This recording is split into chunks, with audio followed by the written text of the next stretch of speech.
All right, Dr. Nery, well, thank you so much for joining me today. I'm so thrilled to have you on the podcast, and you're the first community college president to be on our podcast. Oh, So that's exciting to hear.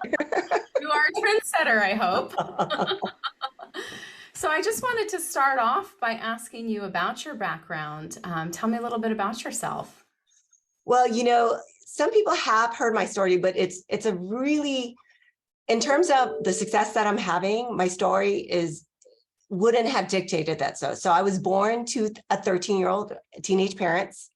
My mom is from El Salvador, my dad's Filipino, and they're both undocumented.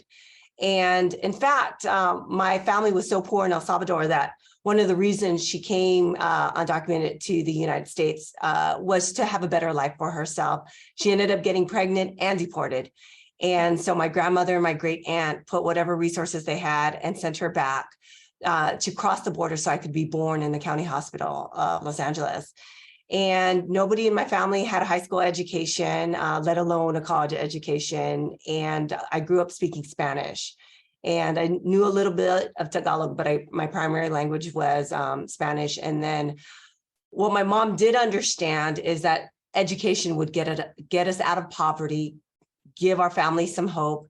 And she cleaned houses, she cleaned retirement homes. She even worked in fast food locations like Taco Bell.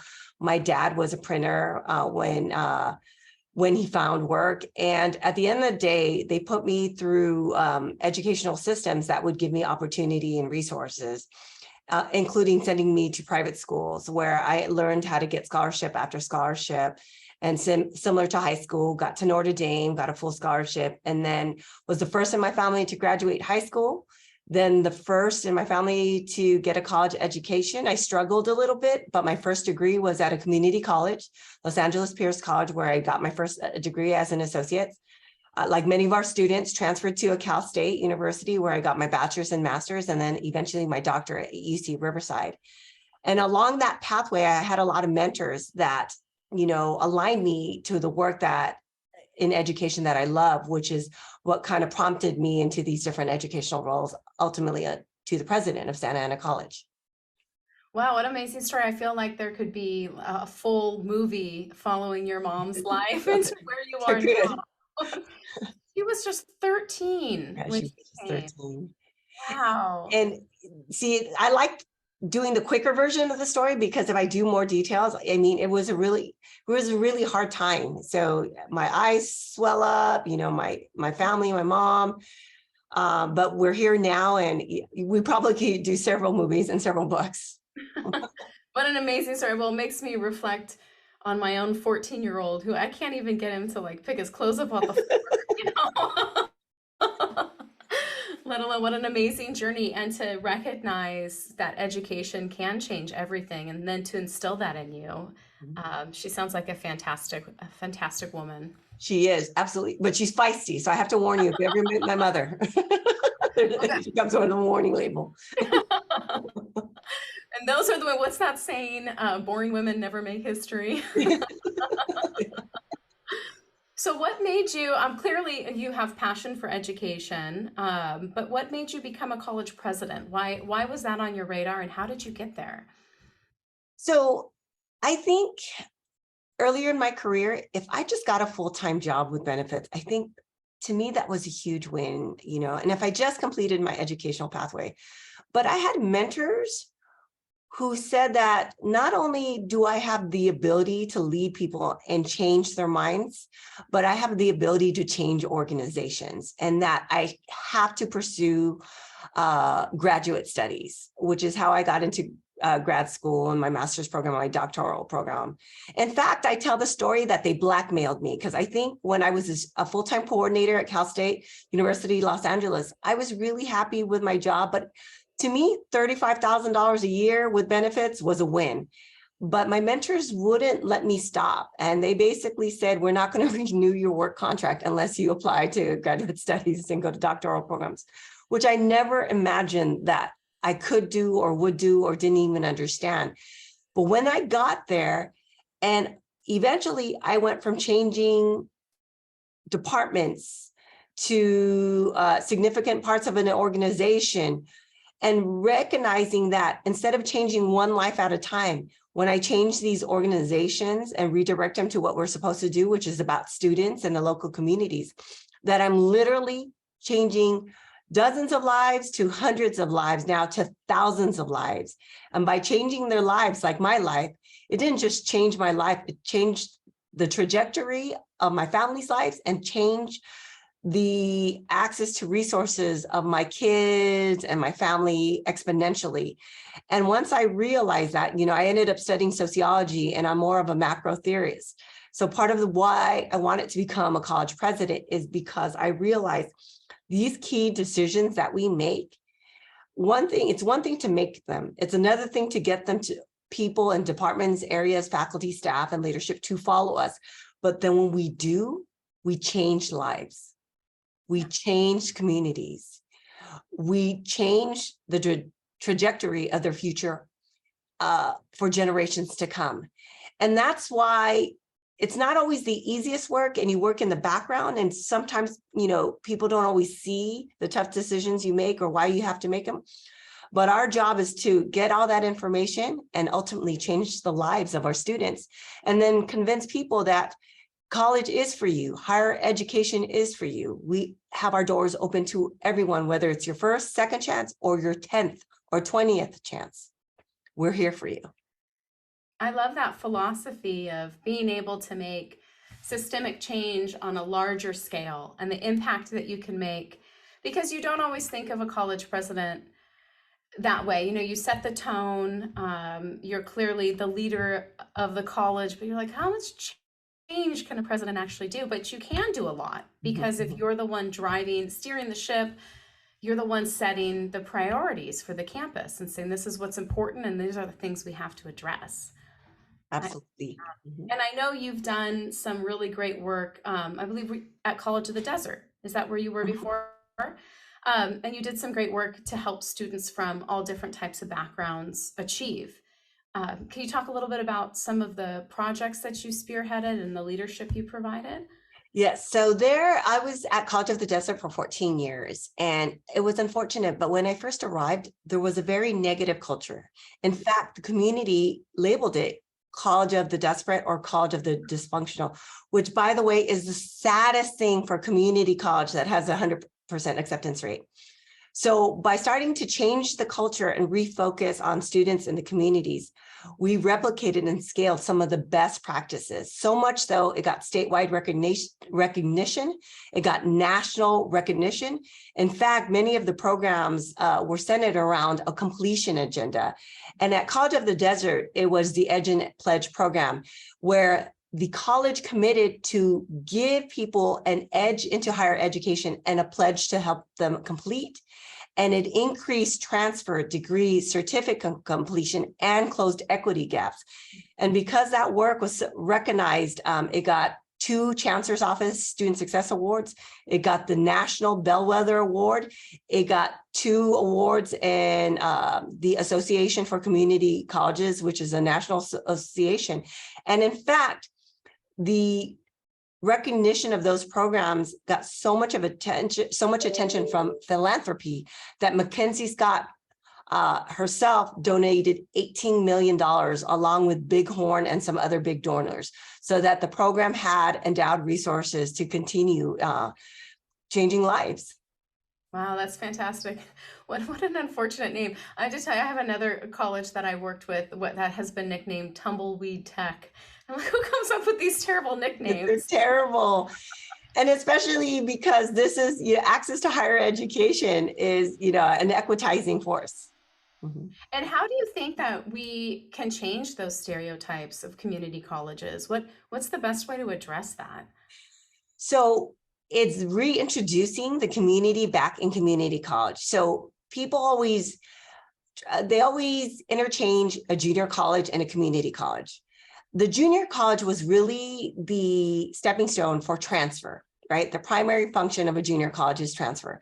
A community college, it's not just transfer, degree, and certificate completion, but it's being a beacon of hope and an equitizing force for the community itself, which means regional growth, partnerships, working with the nonprofits, working with social services, working with public-private partnerships.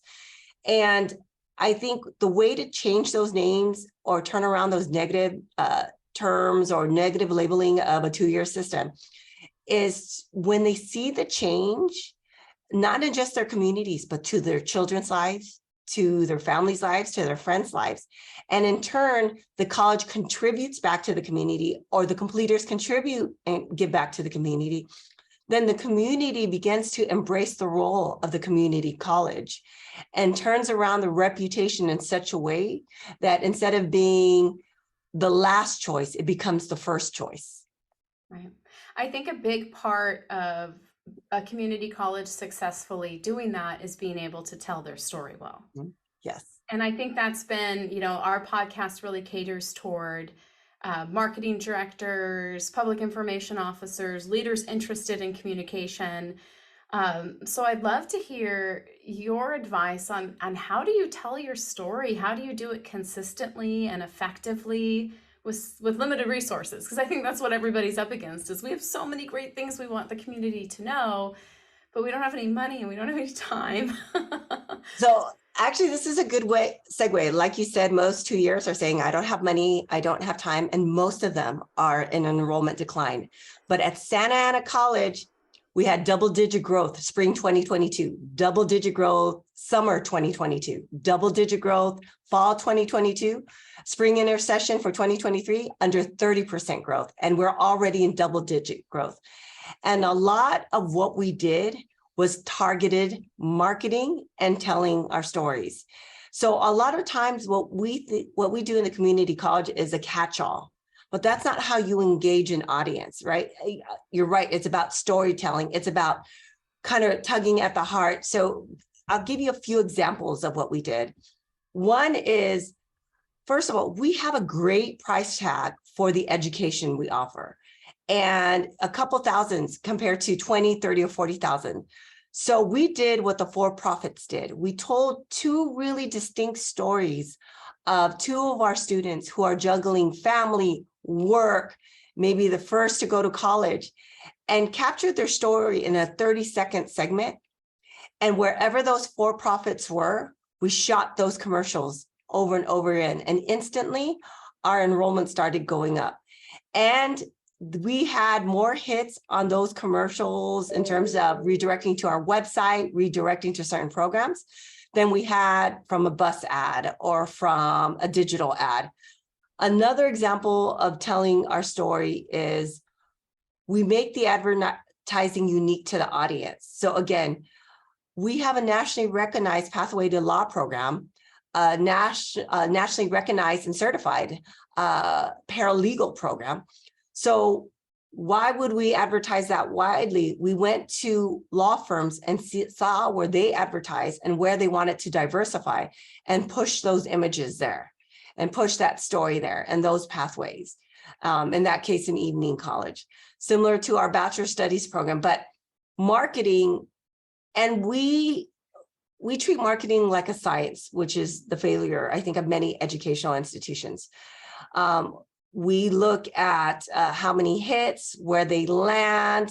We use the QR codes. We see how many actually yielded enrollments, return on investment. And then we put more dollars into those marketing strategies that have proved to be effective. And then we have a really robust research department. So just like Google and Amazon can figure out what your shopping needs are based on what you search, we use the technology tools that we have at the college to study the behavior of the students themselves. So we actually got our current students to go from 3 units to an average of 10.7 units with our Cash for Credit program, which we told students, we think education is so important that we're going to pay you to go to college. Excellent. I love this. I think everybody listening to this podcast is probably like dying inside. They say, we want her as our president. Come to our college. But I think what you touched on is really important. There's what I've seen in my career in marketing and higher education is colleges want to just tell this college name. We're Santa Ana College. We're wonderful. We're cheap. We have great faculty. But that people don't respond to that anymore. They need more. They want to hear the stories of people who have gone through and whose lives have been impacted. They want to know about the paralegal studies program or the bachelor's degree. They want to know about the programs you serve, and what kind of job they're going to get and what their return on investment is.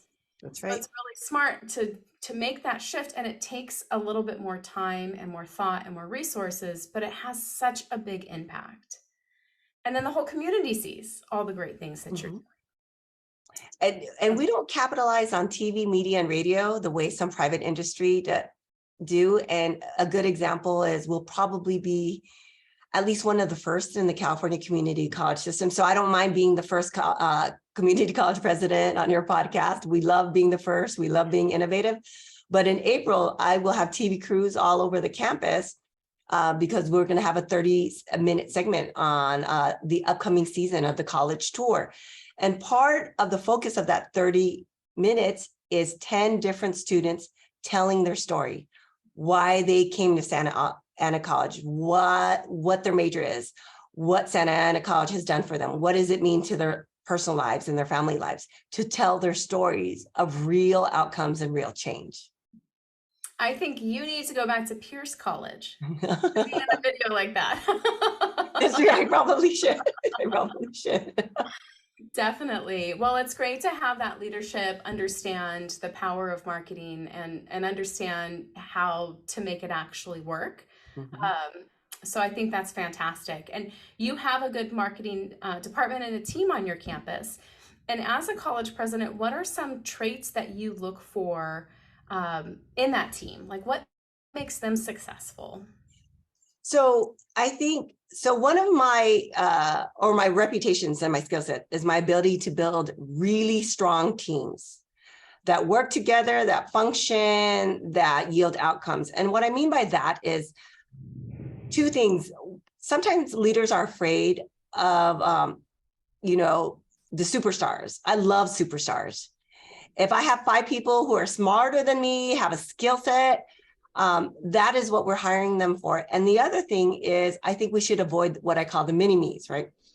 We don't need an echo because we can't change and we can't innovate and we can't create if we have echoes or mini-me's.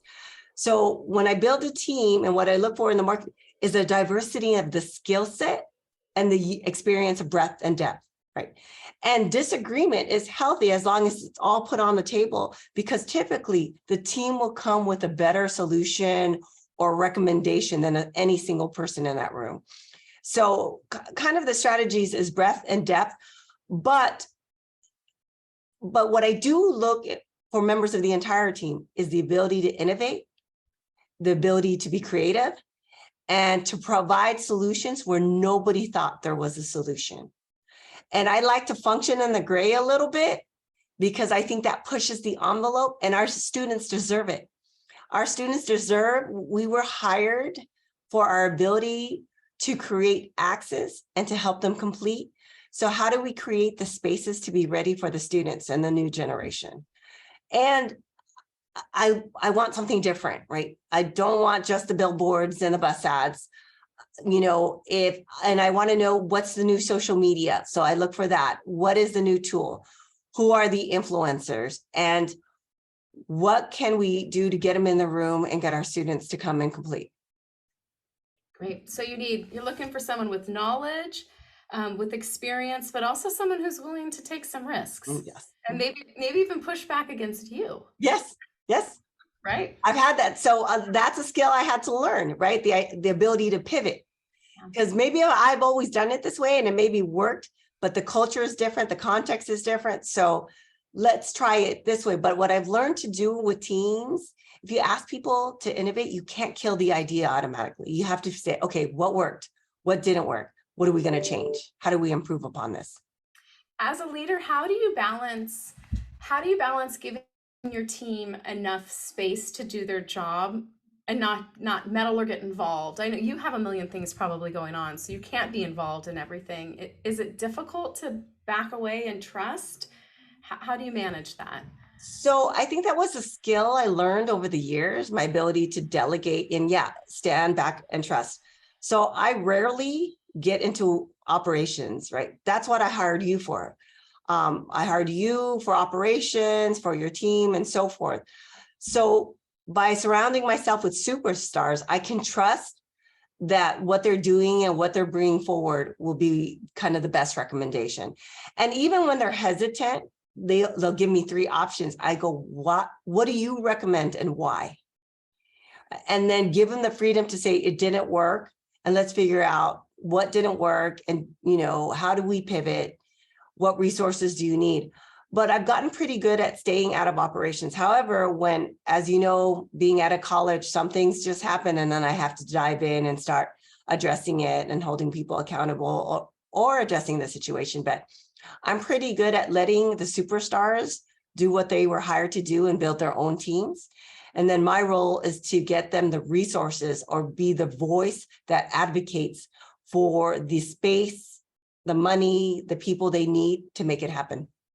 Excellent. I've had my own supervisors in my own past who have been really good at what you described, giving you the space, and then other ones who just like crush your creative spirit because they just meddle in everything.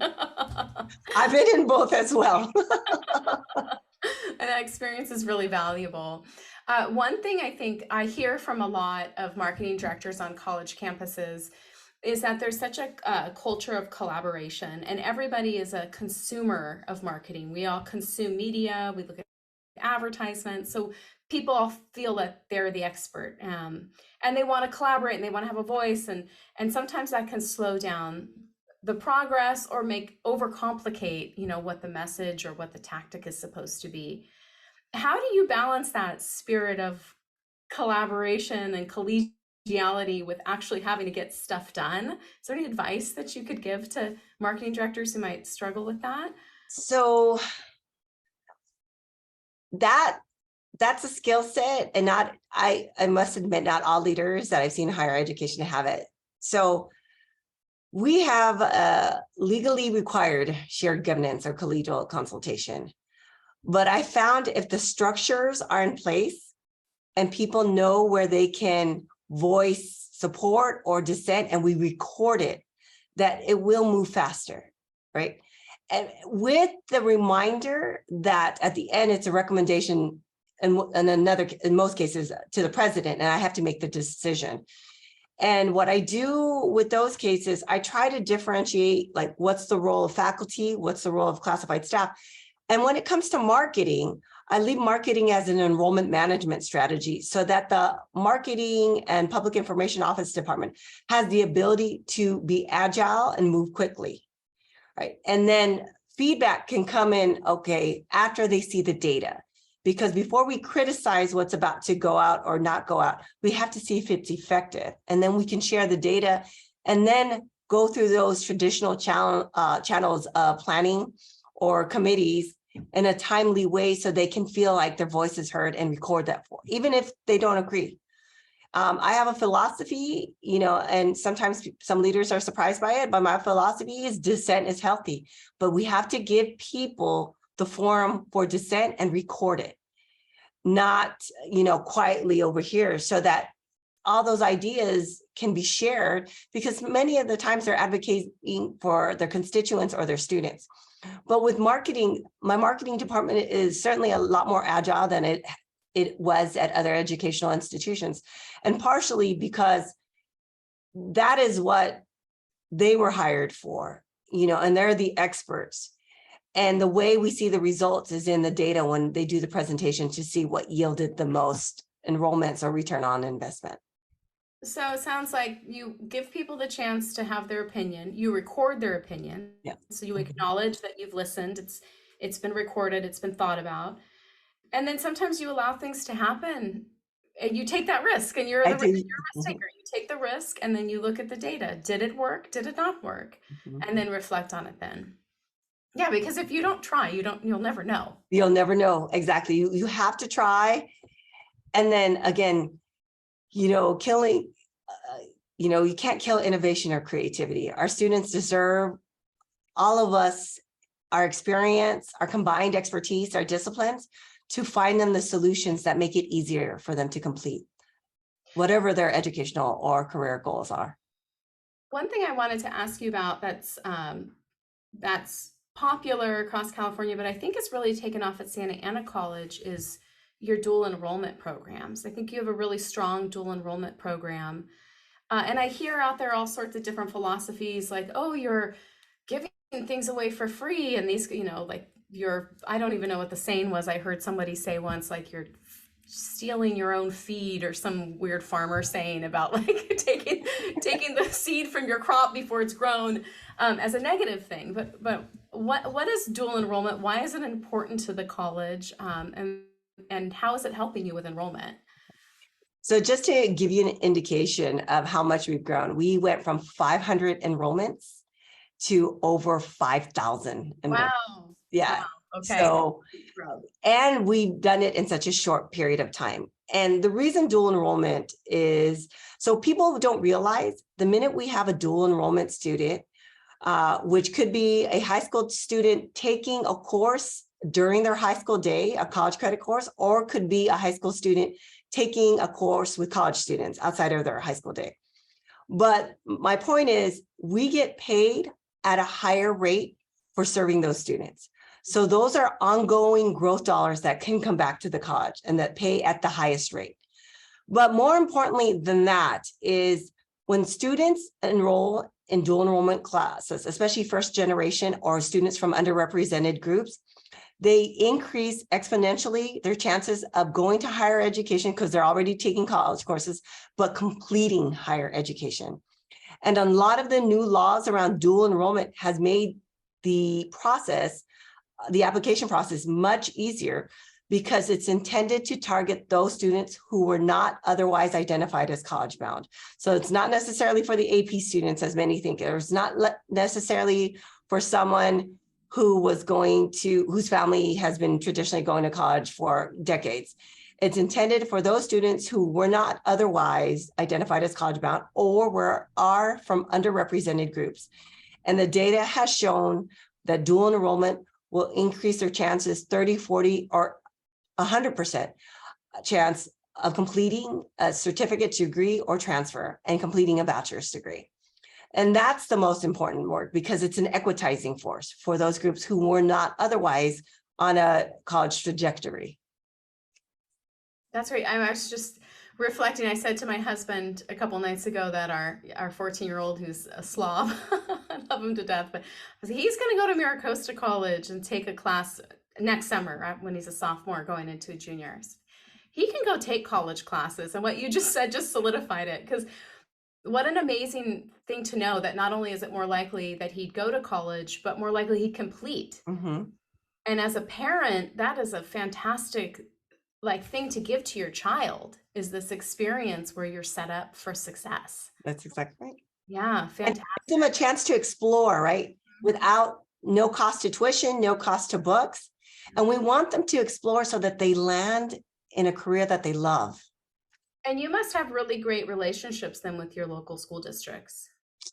Yes, I absolutely do. So I must admit, when I first started, many of them will tell you themselves that we did not. And I had to essentially win them over, but it wasn't just about the conversation because we have lives at stake. So they wanted outcomes. So I had to work with superintendents, all the principals, charter schools, nonprofits, to convince them that Santa Ana College is ready to respond, is ready to partner, is ready to say yes, and then prove to them by rolling out aggressively dual enrollment courses and programs in such a way, many of their early college programs doubled, tripled, and quadrupled. And trust that even though it would be a bumpy rollout between our faculty, staff, leadership, and our partners in our high school partners, that we would see what worked and maybe scale it, and we would see what didn't work and try to address it instead of cutting off the partnership. Wow. Well, from 500 to 5,000 students, I'd say it's working. Yes.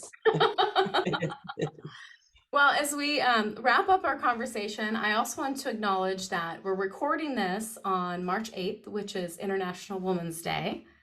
And you truly are a remarkable woman and come from a lineage of remarkable women.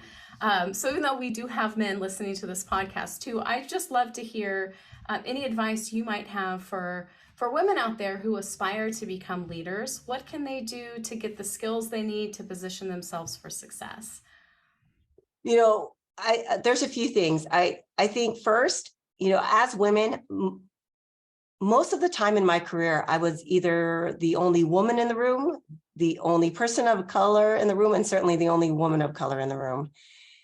And shedding that insecurity in such a way to know, not only do I deserve to be here, I earned every right to be here and command the attention of the room. Because what we can contribute from our experience, from our education, from our breadth and depth will add so much value to whatever we focus on and whoever we serve. So kind of shedding that imposter syndrome maybe is one thing, but then to always believe that we deserve to be there, that we worked hard to be there, and that we can change lives and lead as effectively, if not more effectively, than our male counterparts.